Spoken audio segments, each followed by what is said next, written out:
Good morning. Thank you to everybody for joining another morning meeting. We're so happy to have you here.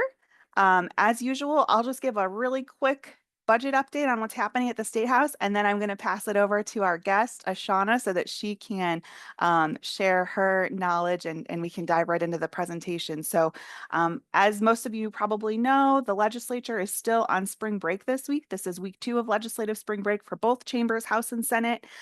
We are anticipated. I'm sorry, this is still week 1. It's just a very long week. It's week 1 of week 2 of spring break for the legislature. But they have already started budget hearings in the Senate. So we will keep you updated as soon as there are opportunities for folks to testify. Dominique is going to throw in the chat. We do have a Senate action alert that you all can fill out in the meantime. This is a great 30-second opportunity to encourage the Senate to restore the investments that Governor DeWine made in young children, moms, and families in his version of the budget. The House, unfortunately, we've kind of covered on a few of the last meetings. The House took back a lot of those investments. So we're hoping we can restore those in the Senate. And hopefully good news, what we're hearing as we start our Senate meetings is that they are looking at the budget as this is their version. They're very eager to make their own mark on it. There was media coverage this morning that Governor DeWine is still really pressuring the legislature to include the child tax credit. We know he's very passionate about maintaining support for expansion of childcare access to working families. So we're hopeful there's some room to continue negotiating. And we know that public testimony is going to begin in the full Finance Committee that week of May 26th. We'll hear public testimony, but every program that falls under the Department of Children and Youth will go to the Health Committee first, and there will be public testimony either the week of April 28th, May 5th, or May 12th. Melissa, we don't have any more specificity than that yet, do we? Just that one red one-pager from the Senate. Okay, so that will be around all of the programming that most of our stakeholders touch. Senator Huffman's the chair. He's from Tip City, so he's Miami, Preble, Butler, Dark, and Montgomery counties, and he's a practicing physician. And then for those of you who are covering the child tax credit and advocating for that, that will fall under the Government Oversight Committee chaired by Susan Manchester. Both of them served in the House previously, so they're now in the Senate. And Chair Manchester also was the co-vice chair of the Ohio Legislative Children's Caucus when she was in the House. So they're both folks who I think know some of our issues well, and hopefully we can have some great public testimony in their committees too. Without further ado, I want to pass it over to our wonderful guest, Ashauna Mathews. Ashauna is the project coordinator and trainer at HealthConnect One. She's also a certified full spectrum doula. She's focused on holistic fertility, birth, and postpartum experiences. She's the founder of SunshineFLO, which is where her joy for birthwork began. Ashauna uses her skills acquired through her business, undergraduate career at the Ohio State University, and graduate career at University of Pittsburgh to provide optimal care to her community and provide outcome-based, sustainable care to families in need. Ashauna is an advocate for birth equity and challenging the many systems of oppression that compromise safety for birthing bodies and families worldwide. And we are so excited. I was just sharing, I think she might be the first doula that we've had on the morning meeting this year. So we're super excited to have you and learn from you. And I'll pass it over to you, and feel free to throw questions in the chat. Thanks, everyone. Thank you so much, Brittany. And welcome everyone to this space. Again, like Brittany emphasized, super informal. So if you do have questions throughout the presentation, please let me know and we can stop. So I am going to start sharing a presentation just so you all can follow along, and you will all be able to have this at the close of the presentation as well. So, sorry. All right. So again, welcome to the space. If we were in person, some of you, I see familiar faces and names. We would give each other hugs. So again, just creating that space for today. And so again, bringing your name, location, and how you are feeling into the space as well. So if you could just drop that in the chat so we know where folks are coming from, and so we can connect based on location. And so who am I? Like Brittany said, Ashauna Mathews. The biggest thing, I'm a joy facilitator. And so what that looks like, or what that means for me, is any space that I enter, allowing joy to lead and share space with other people. And so I'm a full spectrum doula, perinatal educator, midwife assistant, herbalist, a godmother, writer, and yogi. And so I always like to say, like, birth work is my passion and my joy. And I'm always so thankful that I experienced and had those learning opportunities so that I can be in the space to support my community. So these are just photos from clients that I've worked with, my little sisters, all of the things. And so one thing that I always like to emphasize, my work and my why, my mother, who is pictured in the right-hand corner. And so the reality is that my mother passed away in childbirth with me. And so just being mindful of that experience of like, I did not want that to be another Black woman's story or a Black baby story. And so she is the reason why I do this work every single day. And so our objectives for today, so just know more about the work of a community-based doula, be able to know the scope and practice of a doula as well. And then if you are a doula, making sure that you feel supported in your role within the space or the community that you support. And so when we think about the work of HealthConnect One and the community-based doula model that they have created, so HealthConnect One is a national leader in advancing equitable community-based doula peer-to-peer support for pregnancy, birth, breastfeeding, and early parenting. And so our goal within that is to make sure that we see every family thrive for the first 1,000 days after birth. And so what that looks like is a lot of peer-to-peer support and community connection and compassionate care. So that's a little bit about Health Connect One and who we are. And so this is our work. And as you can see, there are community-based doulas everywhere. Specifically, when we think about Ohio, we currently do have a community-based doula program within Ohio that we're super, super excited about. And so when we think about a little bit later, we'll talk about peer-to-peer support and what that looks like, or what does that really mean for doulas, and to ensure that they have better birth outcomes for those birthing people and families.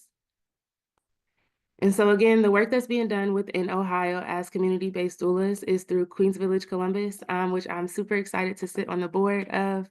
And so Queens Village Columbus is dedicated to empower Black moms through Franklin County. And so we do that through different initiatives, whether it be gathering to do programming, providing services to families in terms of a community-based doula training and program, or just advocating for the needs of our community. And so again, Queens Village Columbus has just recently received a grant that allows them to do community-based doula programming in Columbus. So I'm super, super excited.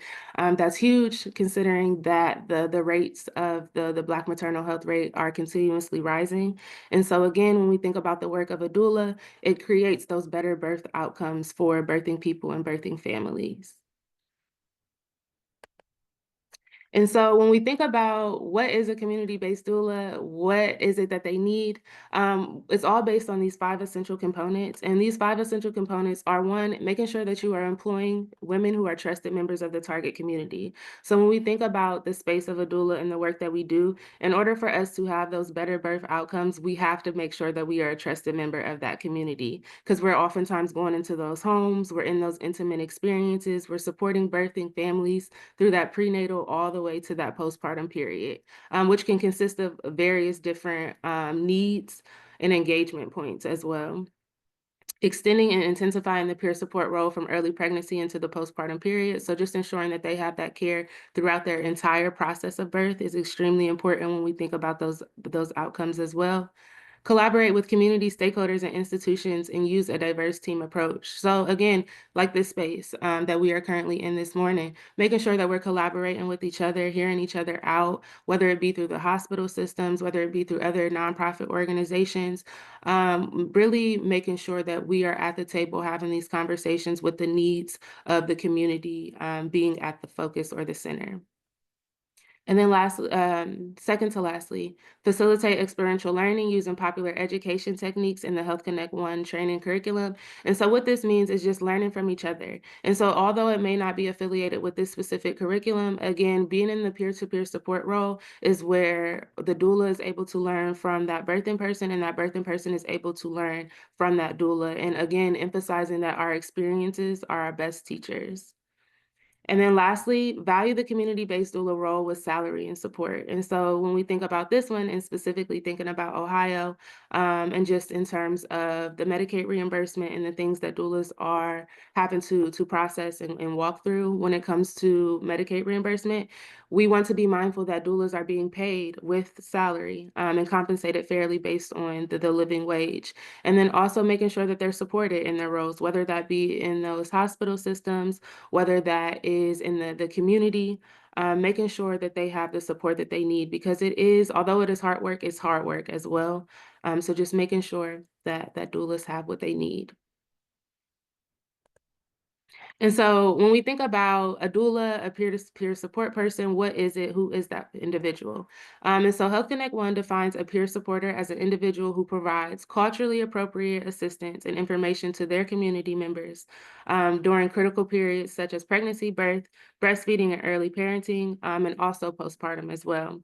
And so what that looks like for a doula to support or a peer-to-peer support person to support a birthing body would be to offer guidance, identify some of the challenges that that individual may be having, help mothers achieve their infant feeding and parenting goals, and also playing a pivotal role in the birth equity gap and strengthening families within Black, Brown, and Indigenous communities. So again, we are oftentimes, as a doula, the first contact that an individual has in terms of like the needs that they may need throughout their prenatal period or that postpartum period. And a lot of times we are those individuals that identify some of those needs before they are then taken to that healthcare provider.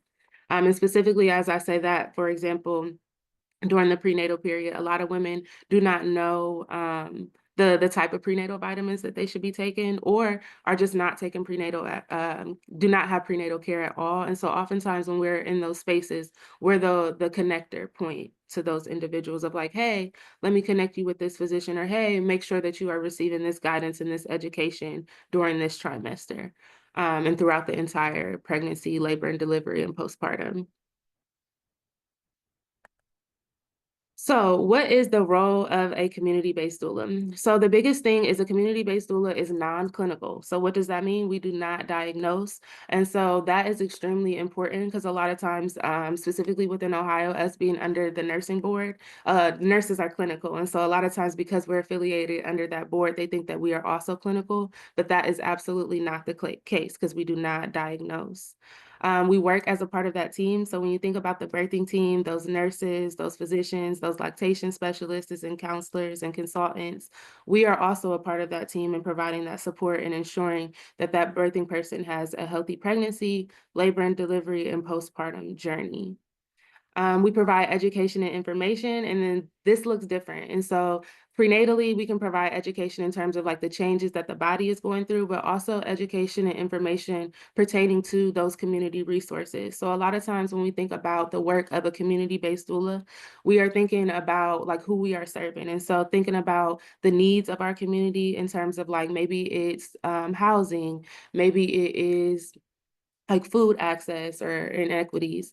We are all, again, that connecting point. So to connect them to those resources so that they get what they need. We also are a link to referrals. So again, if we are meeting with them during the prenatal period or postpartum period, and we see, hey, you might want to connect with a pelvic floor therapist, or hey, you might want to connect with a mental health professional. We connect them to those services. Bridge to systems and resources. We provide culturally relevant support, specifically in their language, and meeting them where they are. And so this is huge when we think about our community, specifically within Franklin County and those target zones or target areas.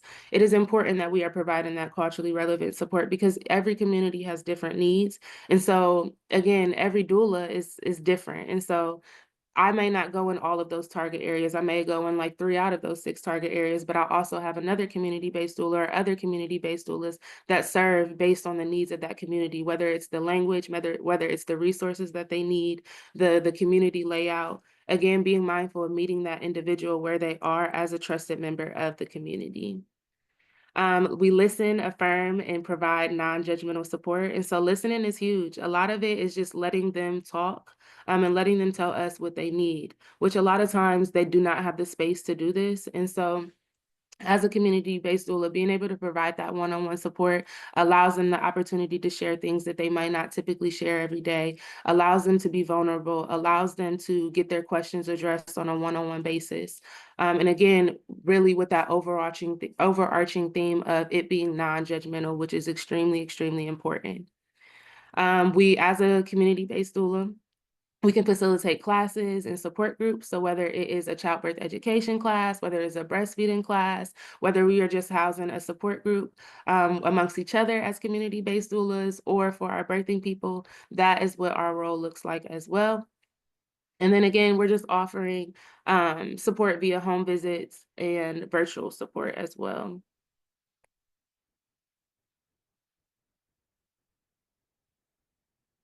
And so I'm going to play a video. And so this video HealthConnect One started out as a task force. And so it then transformed into providing community-based doula care to individuals within the Chicago area and has then transformed across the US. And so this is just a clip of one of the doulas and where they kind of started, and kind of you can see just the transformation of how doulas have grown and what they look like today opposed to what they look like during this time period.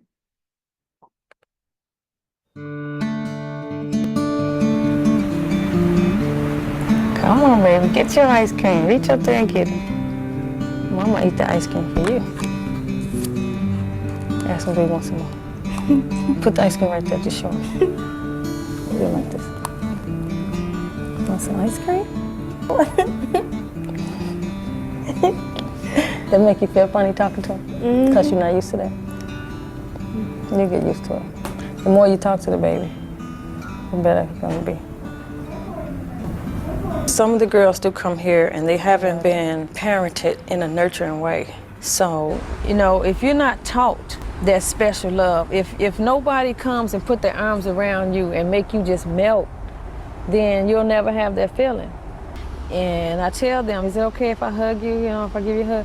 And then they'll tell me, yeah, and I give them a hug. And then I say, now you see how that felt? I'm hugging you, not trying to get anything from you. Nothing but a feeling. Nothing but to take you where I am. Perfect timing. Your mom. Yep. Finally. As I work with these teen moms, young women, ladies, something in their life has triggered them to follow a certain path. I cannot correct that. I am not there to say, okay, you did this, now you're on your own.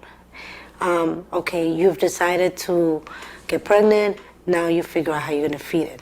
I believe that by the time I get them, they've already gone through all that. I'm so proud of you.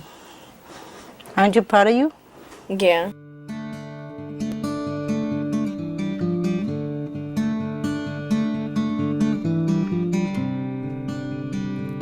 Doula means birth attendant. My baby too, boo-boo. That's right, boo-boo.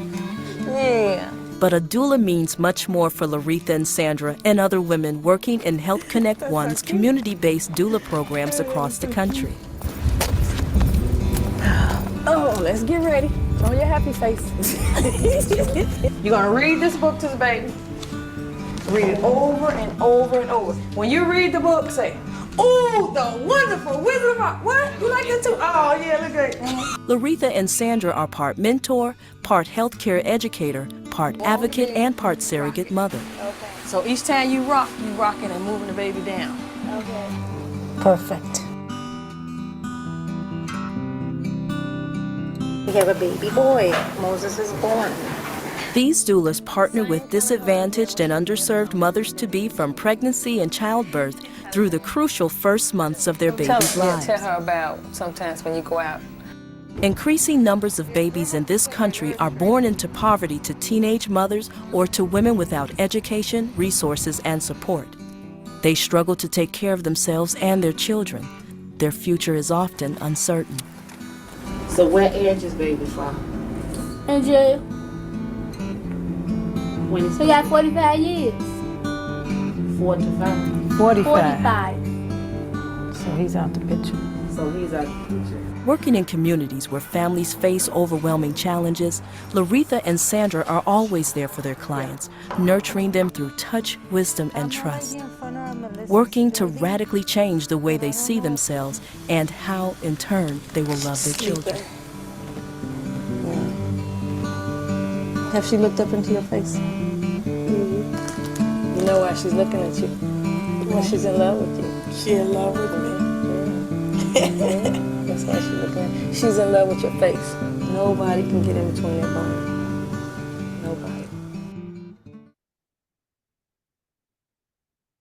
All right. So that is probably one of my favorite videos, just because it really emphasizes what the work or the scope of a doula really looks like. And so oftentimes we think, hey, we're just going into that labor and delivery space, supporting those individuals, but it looks so different for every birthing person. And so when we think about just the ways that we navigate those many different systems, a lot of times it's either at their homes, whether it's in that birthing space, whether you're attending those healthcare provider visits, postpartum care, it really looks different, but again, it's all about that experience of being able to support or meet that individual where they are, and providing them what they need and meeting them where they are as well. And so what are the benefits of a community-based doula or having a community-based doula program? Peer-to-peer support. So again, being able to meet with your peer, have that trust and relationship with that individual, someone who looks like you, can identify with you, may have similar experiences as you. It increases that parenting and baby bond, which is extremely important. So when we specifically think about the postpartum journey for people of color, that is something that has been tested or again has been altered based on the services or the support that they receive throughout their pregnancy. So it has been shown through data and research that if someone does not receive like prenatal support, whether in the labor and delivery space or before that, then it is going to affect that baby bond. And whether it be, hey, they're just not comfortable with attaching to baby, or they just don't know how. And so again, being mindful of if a doula is in that space, we can provide those tools, those resources, that education to know, hey, these are some of the things that you may experience. These are some of the things that your body may experience as well. But this is how you can kind of combat some of those things, or this is the support, or these are resources that can help you through this journey in the event that these things show up. Increased breastfeeding rates. So again, being able to provide education early on within that prenatal period. So then that individual feels prepared when it is time to breastfeed and they know what's going on with their body, how to produce milk, and just how to latch baby so that they feel comfortable. Fewer medical interventions, which is huge as well. So oftentimes when a doula is in that space, we're able to provide those comfort measures, that support, that education. So it then leads to fewer interventions. And so what those interventions could look like, maybe it is a C-section, maybe it is like the Foley bulb, the little things when we think about birth and delivery. When a doula is present, we're able to provide that support so that they may not potentially have to go through some of those interventions. Fewer C-section deliveries. So when a doula is present, we're able to do those comfort measures with those individuals. We're able to talk to them. We're able to advocate for them. We're able to have conversations about, hey, this is what your body is actually going through in this moment. This is what we may need to do in terms of movement and suggestions and recommendations so that, again, they do not have to go into a C-section. That is the last resort. And that is something that, as a doula myself, I really try to avoid, considering that those numbers are typically higher for those individuals within those target zones, specifically Black and Brown and people, birthing people. Increased parenting skills. So again, some people are first-time moms, some people have done this before, but again, making sure that they have what they need to support their family and to walk into the role of being a parent to the best of their ability based on where they are in that moment. Benefits of a community-based doula program as well provides mentorship and community building. So again, oftentimes people think like, oh, okay, like as a doula, I'm going to support this birthing person only for their birth and their postpartum journey in up to 6 weeks. But in reality, it does not stop there. As a doula, we become aunties. So then we become like the doula aunties of supporting those birthing people. So it doesn't just end once the baby comes. Oftentimes it's a continuation of care and support for that birthing person. And so I have people that have delivered 3 years ago and I'm still attending birthday parties and all of the events for those people and those babies. And then again, when we think about overall the benefit of having a community-based doula model, framework, and program, it creates workforce development. So a lot of times when we think about a community-based doula program, we are recruiting members from the community. So those moms that receive services from a doula, they are then coming into a training program to become a doula themselves. And so that builds that workforce development aspect because now they are the ones providing support in their community. Whereas prior to that, maybe they didn't have a job or they didn't have a job that they like.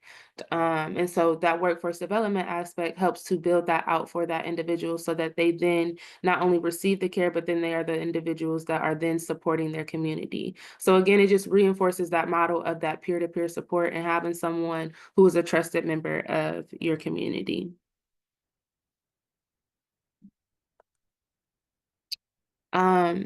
So any questions about the work of a doula? I know we got a couple minutes.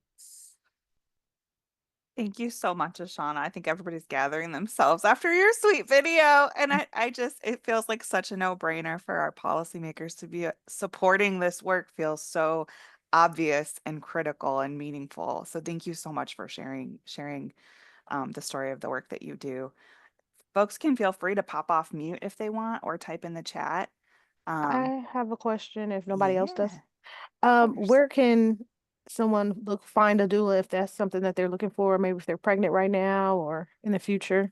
Yeah, so there's a couple different resources. For one, you can reach out to Queens Village Columbus, and they will connect you with a doula. And when I said they will connect you with a doula, so will either be through Celebrate One, my own business, SunshineFLO. We have some connections to Mobi nurses.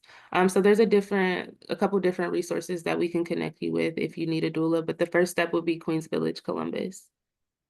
Thank you.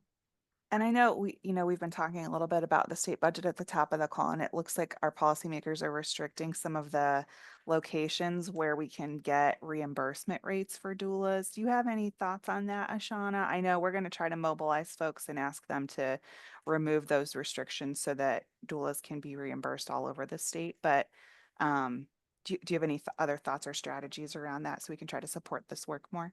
Yeah.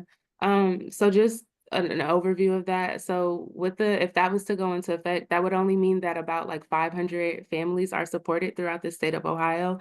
And we think about that's only like one county, essentially, if you think about the support that's being done currently. And so if that were to go into effect, that then puts a lot of families at risk for getting that care that they should receive throughout that pregnancy and that postpartum period. But then also when we think about that as well, it kind of puts doulas in a hard spot because this is our job in a sense. This is how we make our income. And so if we're not able to support those birthing people and give them what they need so that they can have the best experiences that they are warranted, then it kind of puts the doula at risk and also that birthing person first and foremost. And so when we think about funding being allocated to specific counties, yes, we want to target those areas, but everyone needs support and care. So just really finding an intentional way that we can have the funding to support those doulas so that they can then provide those services to those individuals in need, because it is the rates are only getting worse. And so if they don't, and Yes. it's been proven that doulas help those rates, whether it's the infant mortality or maternal mortality. And so if they are not in those spaces, I'm severely concerned about what that will potentially look like in terms of the rising of those numbers. And I think that your message around it's not just hurting the families, but it's hurting this workforce, this growing workforce that we've been trying to cultivate will really resonate with a lot of our policymakers. So thank you for your insights on that. I know we're close, but we do have one more really good question I'd love to squeeze in if you don't mind. Yeah. Someone asks, is the compensation for doulas currently just through Medicaid reimbursement, which is what we were just talking about, or is there private pay as well? When I was pregnant, it would have been out of pocket. Is that still the case? Would you like to address that one? Yeah, so right now, specifically Ohio, there are majority of it is like Medicaid reimbursement. There are a few like private insurance companies that do cover doula services, but it's very minimum. And the loopholes that one has to go through to provide the documentation to get the doula services covered is a lot. It's extensive to the point where some people are like, hey, I don't want to do this. But that's where we come into those programs that are providing those free doula services to those individuals in need. It doesn't usually matter the income or anything like that. They'll still be able to receive those services. So again, if you were to connect with Queens Village Columbus, they would be able to connect you with Celebrate One or Mobi Nurses that provides that free care for those individuals as well. And then for myself, I usually just do like a sliding scale, and again, meeting people where they are. So if you can't pay, that's fine. But again, making sure that you have the resources that you need to feel safe and supported throughout your pregnancy is extremely, extremely important.